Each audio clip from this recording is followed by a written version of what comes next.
My boyfriend said, "Love can wait, but friendship can't. They'll be here after you." I packed my bags that night without another word. When he and his squad showed up at my new place days later, he didn't expect me to answer the door with a machete in one hand and his phone in the other. But I'm getting ahead of myself.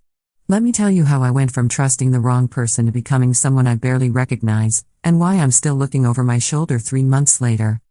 His name was Marcus, and he had this way of making you feel like the center of the universe when he wanted something. 6 feet tall, gorgeous smile, those dark eyes that seemed to see right through you. We'd been together 8 months when everything went sideways, and I thought I knew him. I thought I knew what love looked like. I was so wrong it's almost funny. Almost. The red flags started small. Marcus had this tight group of friends, Derek, Javi, and Tomas, and they were always around. I mean always. Date nights became group hangouts. Romantic dinners became pizza parties with the guys. When I suggested we spend some time alone, just the two of us, Marcus would get this look. Like I was being selfish. "Babe, these are my brothers," he'd say, pulling me close but somehow making me feel smaller. "They were here before you, and they'll be here after you. That's just reality." The first time he said it, I laughed it off. The third time, my stomach twisted. By the 10th time, I realized he meant it as a threat. But the night everything changed wasn't about his friends. It was about mine. I'd planned a birthday dinner for my best friend Sarah. Just us girls, me, Sarah, Emma, and Kat. We'd booked this cute little restaurant downtown, made reservations weeks in advance. I was so excited to have a night without Marcus's crew hovering around, making inside jokes and treating me like an outsider in my own relationship. 2 hours before we were supposed to leave, Marcus cornered me in the bathroom while I was doing my makeup. "Change of plans," he said, leaning against the doorframe like he owned the place. Which, technically, he did. It was his apartment. Derek's having some drama with his ex. He needs the guys tonight. I set down my mascara and turned to face him. "What does that have to do with me? We're all going to be here.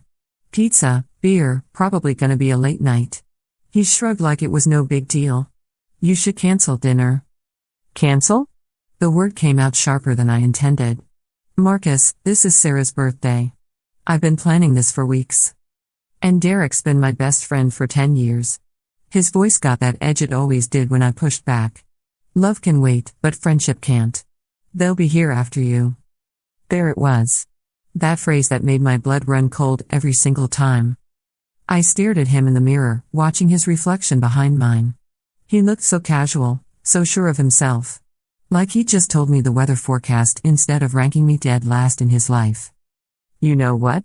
I said, turning back to my makeup. "You're absolutely right."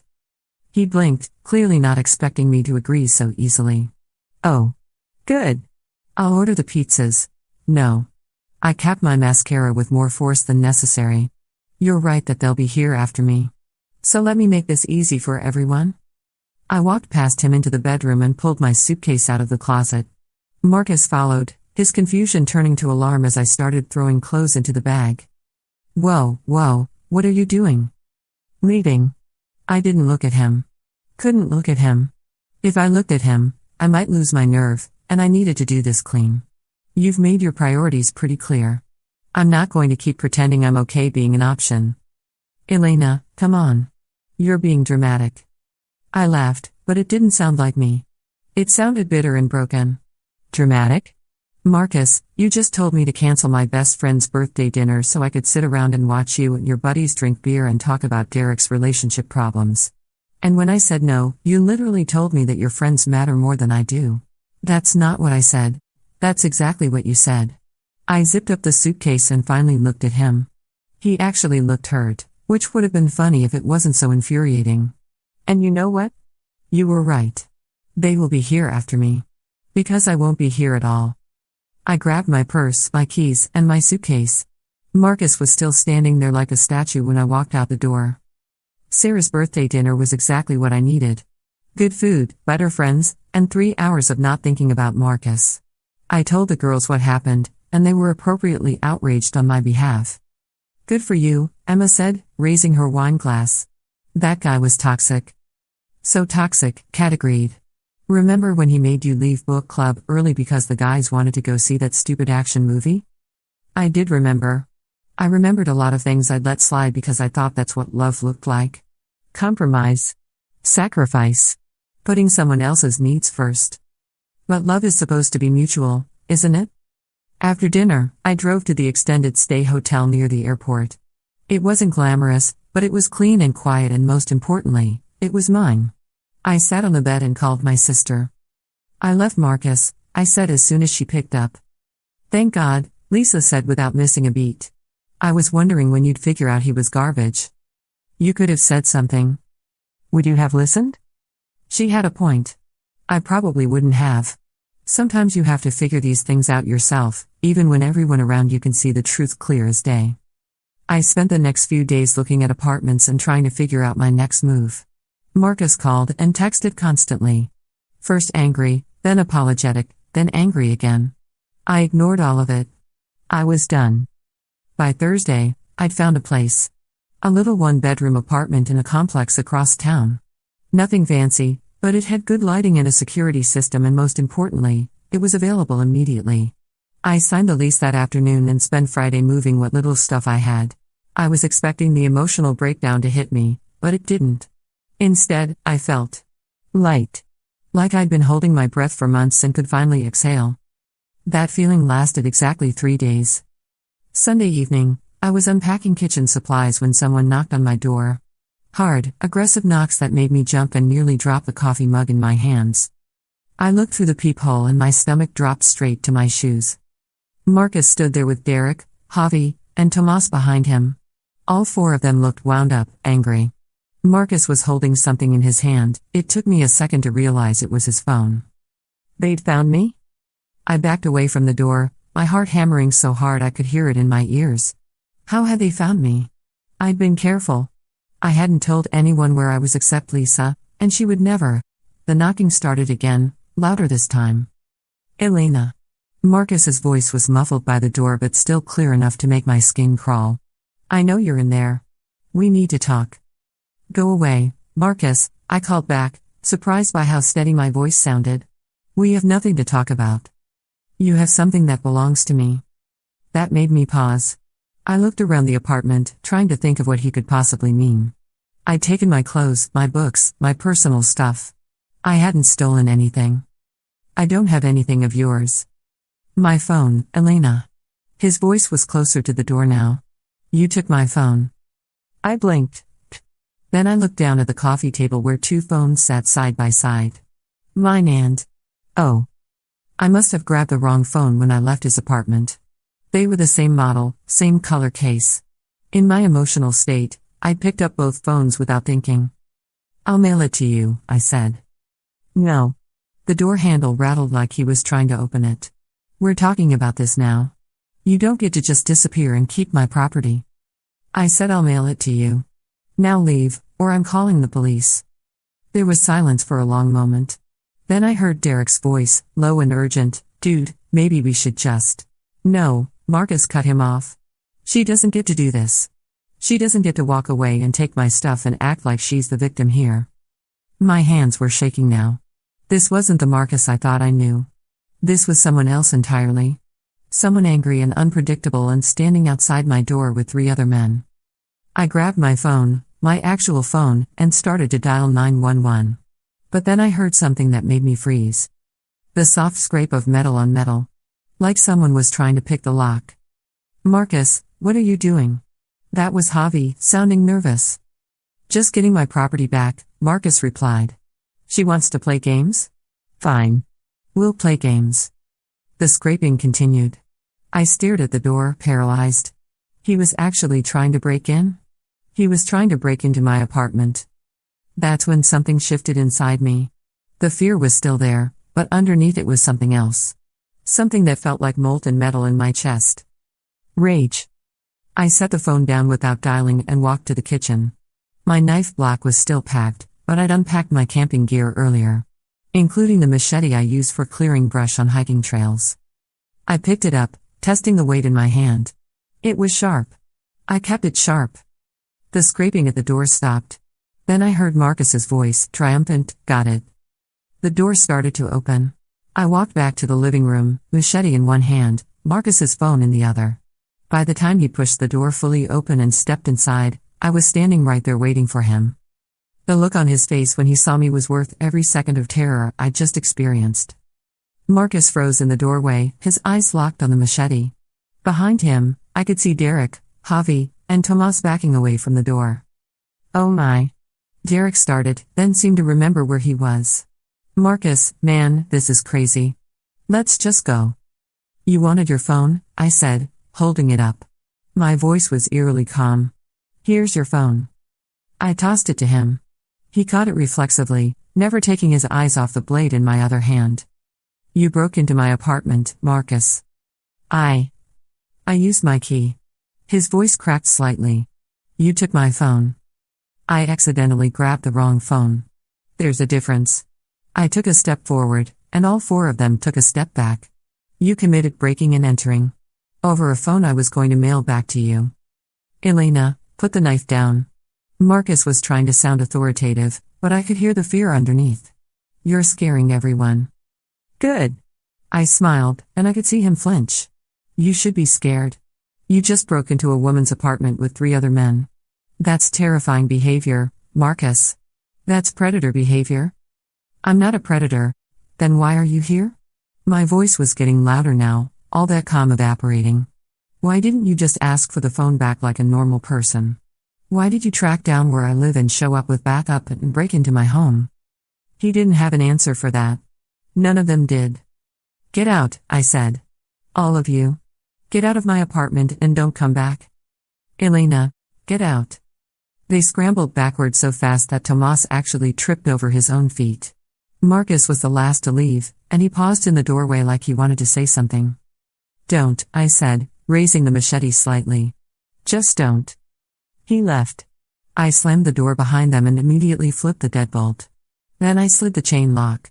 Then I grabbed a chair from the kitchen table and wedged it under the door handle.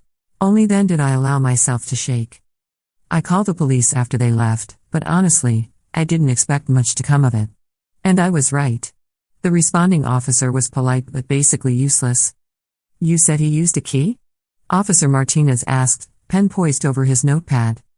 "He picked the lock. I heard him doing it." "But you gave him a key when you lived together?" "No, I never gave him a key to this apartment. I just moved in 3 days ago." She made a note, but I could tell she wasn't really taking it seriously. "Did he threaten you directly?" "He broke into my apartment with 3 other men." "But did he say he was going to hurt you?" I stared at her. "Officer, if 4 men broke into your home in the middle of the night, would you wait for them to verbally threaten you before you felt threatened?" She had the decency to look slightly embarrassed. "I understand your concern, ma'am. But without direct threats or evidence of attempted violence, this is more of a civil matter. I can make a report, but nothing would happen."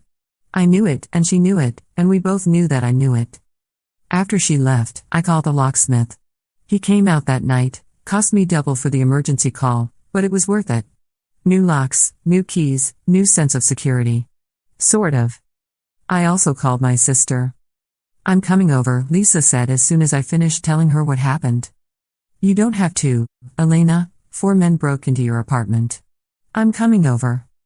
She showed up 20 minutes later with a baseball bat, a bottle of wine, and a fierce expression that reminded me why I'd always looked up to my big sister growing up. "Show me the machete," she said. I brought it out from the bedroom where I'd stashed it. Lisa hefted it, testing the balance. "Good weight. Sharp edge." She looked at me approvingly.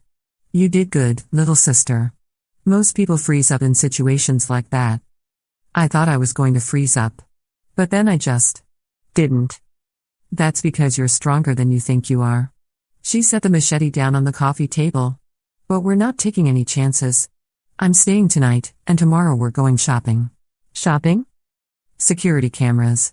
Motion sensor lights. Maybe a big dog." She grinned, but there was nothing funny about her eyes. "And we're filing a restraining order first thing Monday morning." The restraining order was easier to get than I'd expected. Apparently, breaking and entering with multiple accomplices was the kind of escalation that family court judges took seriously. Who knew? Marcus was served the papers at work, which I admit gave me a small thrill of satisfaction. The order prohibited him from coming within 500 feet of me, my home, or my workplace. It also specifically named Derek, Javi, and Tomas as associated parties who were not to contact me either. For a few weeks, everything was quiet. I started to relax. I went back to my normal routine: work, gym, dinner with friends. I even went on a date with a guy from my book club, though that didn't go anywhere. Turns out when you've recently had to threaten your ex-boyfriend with a machete, casual dating feels pretty surreal. But Marcus wasn't done with me. He was just getting creative. The messages started showing up about a month after the restraining order. Not from him directly, he was too smart for that. But from fake social media accounts, burner email addresses, even a couple of handwritten notes slipped under my apartment door. They all said basically the same thing: I'd overreacted. I was being dramatic. He just wanted to talk. He missed me. We could work this out if I'd just be reasonable. Each message was signed with the same phrase: love can wait, but friendship can't. I saved everything and reported it to the police, but again, they weren't much help. The messages weren't overtly threatening, and proving they came from Marcus was tricky since he was using fake accounts and anonymous methods. Just ignore them, Officer Martinez advised when I brought in the latest batch. Don't respond, don't engage. Most of the time, they get bored and move on. But Marcus didn't get bored. If anything, the messages got more frequent, more desperate. And then they started getting specific. One email contained a detailed description of my morning routine: what time I left for work, which route I took, where I stopped for coffee. Another included photos of my apartment building taken from different angles. A third had my work schedule, accurate down to which days I stayed late and which days I left early. He was watching me. Or having someone watch me. Either way, I was being stalked, and the police still seemed to think this was just a relationship drama that would blow over. That's when I decided to take matters into my own hands. The hunting store was in a strip mall on the outskirts of town, sandwiched between a nail salon and a discount tire shop. I'd never been in a place like that before, but the middle-aged woman behind the counter was surprisingly helpful. "First-time gun owner?" she asked after I explained what I was looking for. "Yes. I've got a stalker situation, and the police aren't being very helpful." Her expression immediately got serious. "Restraining order?" "Yes, but he's not paying attention to it." She nodded knowingly. "They never do. Restraining orders are just pieces of paper. They can't actually stop anyone from hurting you." She showed me several options, explaining the differences between revolvers and semi-automatics, discussing calibers and stopping power and ease of use. In the end, I went with a simple .38 revolver. Easy to use, hard to jam, effective at close range. "You'll want to take a safety course," she said as she rang up the sale. "And practice. Having a gun doesn't do you any good if you don't know how to use it properly." I took the course that weekend. Spent 3 hours learning about gun safety, proper handling, and basic marksmanship. Then I went to the shooting range twice a week for the next month until I could put 6 shots in a tight grouping at 15 feet. I hoped I'd never have to use it. But I wasn't going to be a victim again. The confrontation came sooner than I expected. It was a Thursday evening in early November. I was walking to my car after staying late at work when I saw him.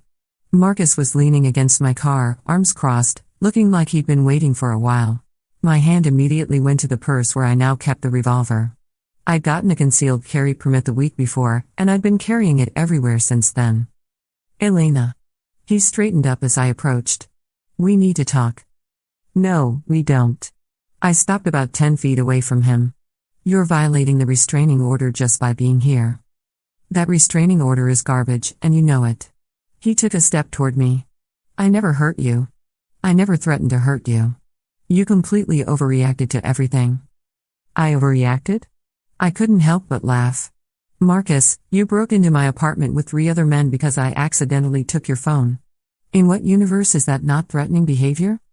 I was getting my property back. You disappeared without a word and took my stuff. I left you. People are allowed to leave relationships, even when their boyfriends don't want them to. Without talking about it? Without even trying to work things out?" His voice was getting louder, more agitated. 8 months together, and you just walk away over one stupid fight? It wasn't one fight, Marcus. It was a pattern. You made it clear over and over again that I didn't matter as much as your friends. That I was temporary and they were permanent. So I made it easier for everyone and left. That's not what I meant. That's exactly what you meant. I was getting angry now, which was dangerous. Angry people make mistakes. But I couldn't help it. And you know what? You were right. Your friends are still there, aren't they? Derek and Javi and Tomas are still hanging out with you, still having your little boys' nights, still being your priorities. So what's the problem? You got exactly what you wanted. He was quiet for a long moment, and I thought maybe he was actually listening. Maybe he was finally understanding what he'd done. Then he said, "I want you back." And I realized he hadn't understood anything at all. "No," I said simply. "Elena, come on. I made some mistakes, okay? I can admit that. But we were good together. We could be good again." "No, Marcus. We couldn't.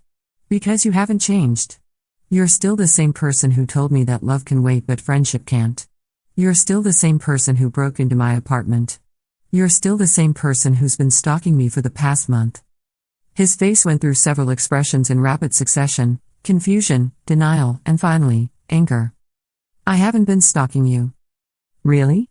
I pulled out my phone and started reading from my notes. October 15th, email describing my morning coffee routine. October 22nd, photos of my apartment building. October 28th, my work schedule including which days I stay late. Should I go on? That's not stalking, that's just what, Marcus? That's just normal ex-boyfriend behavior? That's just you being concerned about my well-being? He didn't answer. He was breathing hard, and I could see the anger building in his eyes. This was about to go bad. "I'm leaving now," I said, reaching into my purse. "Don't follow me." "You don't get to just walk away from me again," he said, and there was something in his voice that made my blood run cold. "Actually, I do." I pulled out the revolver and held it down at my side, not pointing it at him but making sure he could see it. "That's exactly what I get to do." Marcus's eyes went wide. "Elena, what the hell? I'm leaving now," I repeated. "You're going to stay right here and count to 100 before you move. If you follow me, if you come near me again, if you contact me in any way, I will shoot you. Do you understand?" He nodded quickly, all the fight gone out of him. Amazing how a gun could clarify someone's priorities so quickly. I walked to my car, keeping the revolver visible but not pointed at him. My hands were shaking, but I managed to get the keys in the ignition and start the engine. As I drove away, I saw Marcus in my rearview mirror. He was still standing exactly where I'd left him, staring after my car. I hoped that would be the end of it. But deep down, I knew it wouldn't be. I was right. 3 days later, Derek showed up at my apartment. I saw him through the peephole, standing there alone, hands in his pockets, looking nervous. I almost didn't answer. But something about his body language made me think this might be different from the last time. "What do you want, Derek?" I called through the door. "I want to apologize," he said.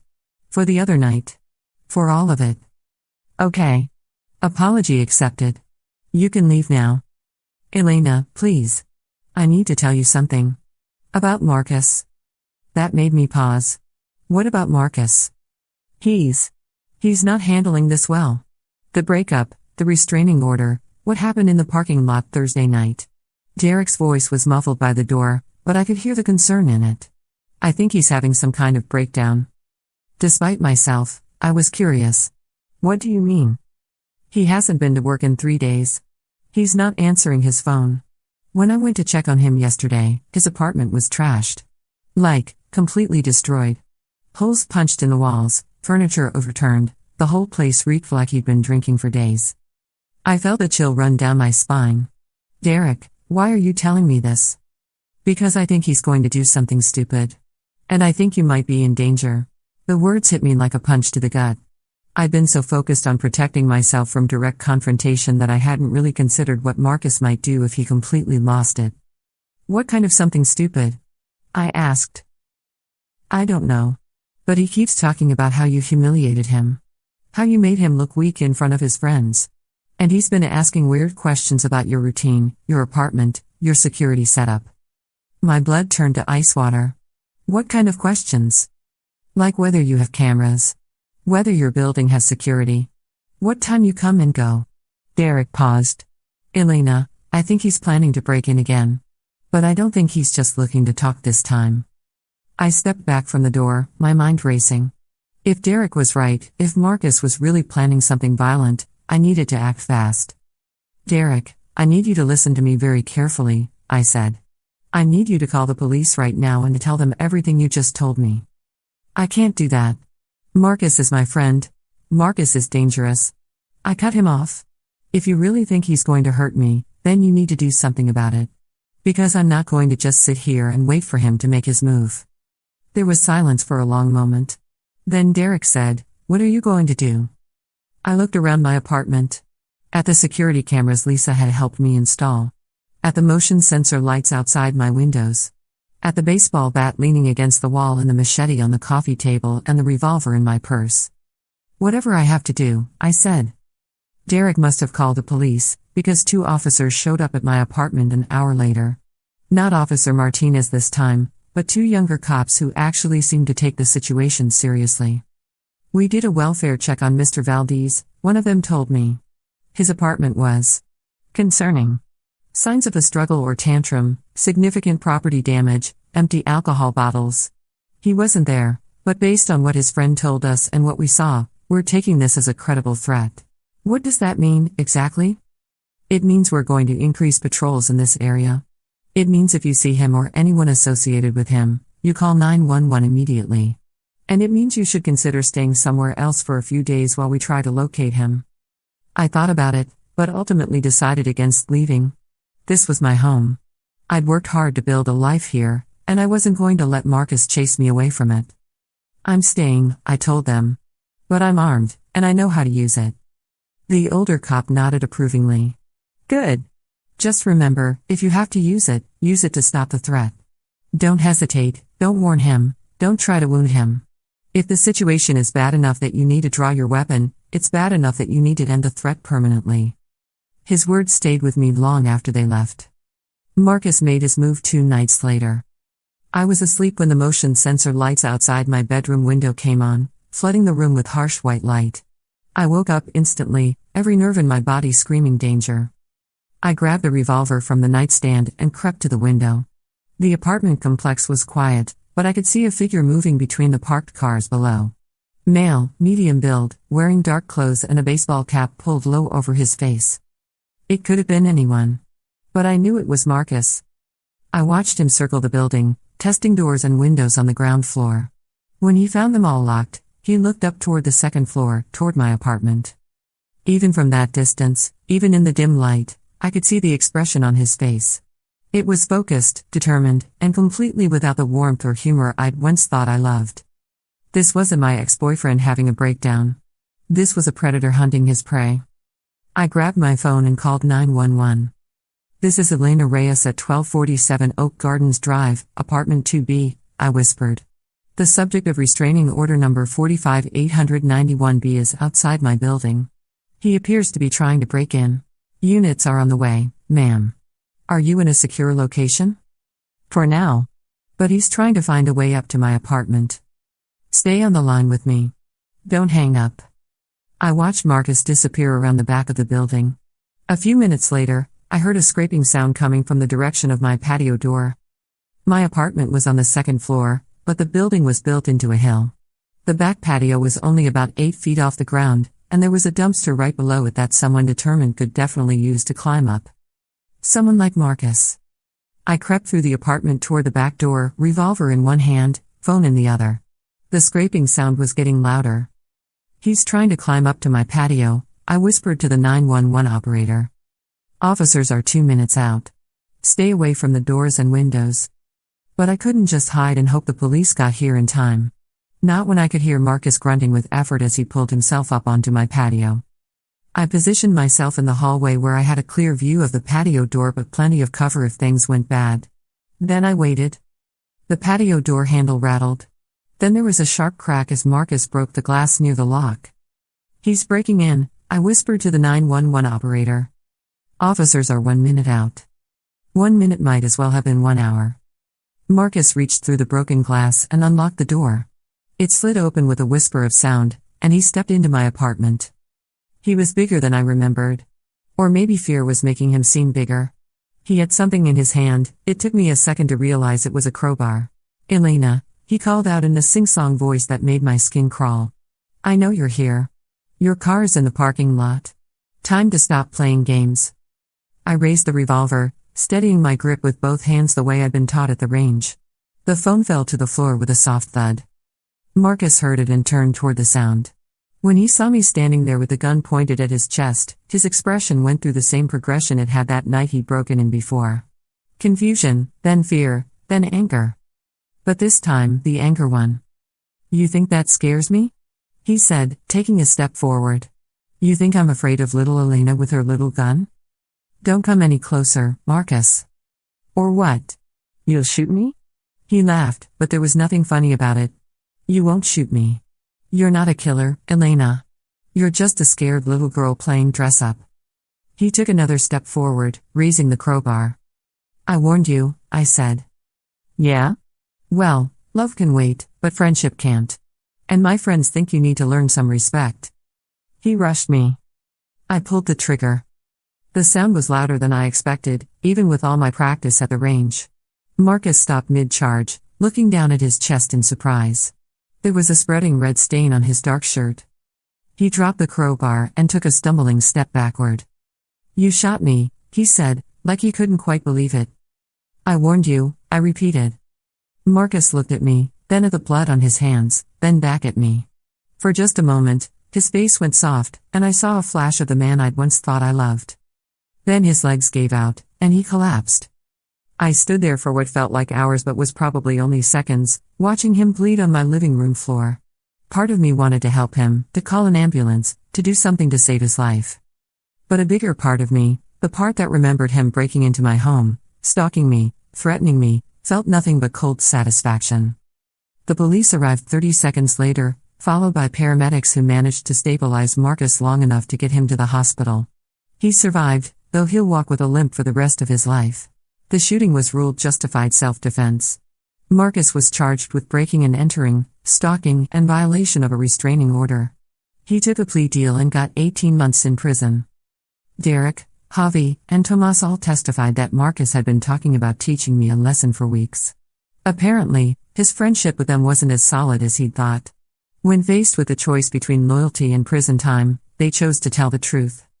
Marcus wrote me one letter from jail.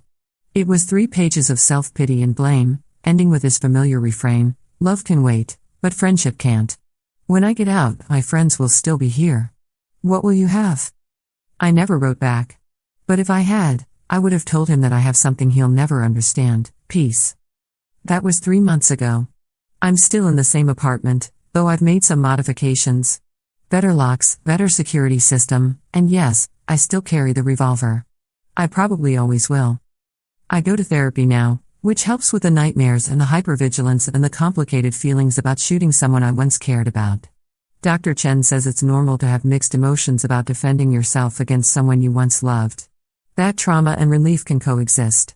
That feeling guilty about not feeling guilty is also normal. Some days are better than others. Some days I wake up and forget, for just a moment, that any of this happened. Other days I check the locks 3 times before leaving for work and sleep with the revolver on the nightstand. But I'm alive. I'm free. And I'm stronger than I ever thought possible. Marcus gets out of prison in 11 months. His friends, Derek, Javi, and Tomas, haven't visited him once, according to the victim advocate who keeps me updated. Turns out friendship really can't wait when there are real consequences involved. I'm not afraid of him anymore. Not exactly. I'm cautious, I'm prepared, and I'm not the same naive woman who thought love meant sacrificing everything for someone else's priorities. But I'm not afraid. If he comes for me again when he gets out, I'll be ready. The restraining order will still be in effect. I'll still have the security system, the cameras, the gun. And I'll still remember what Dr. Chen told me during our first session: the best predictor of future behavior is past behavior. But you're not the same person who was victimized before. You have agency now? You have power. She's right. I do have power.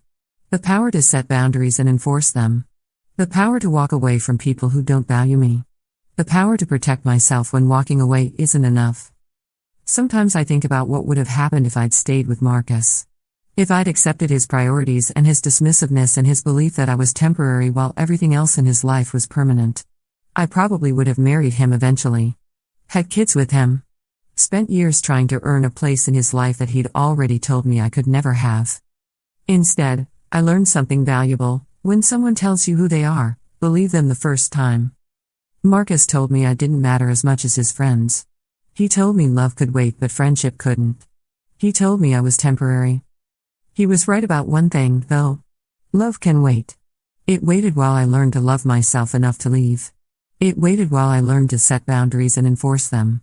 It waited while I figured out the difference between compromise and sacrifice, between partnership and surrender. And now it's waiting while I build a life where I'll never again have to choose between my own dignity and someone else's approval. I've been on a few dates since everything happened. Nothing serious yet, but I'm open to it.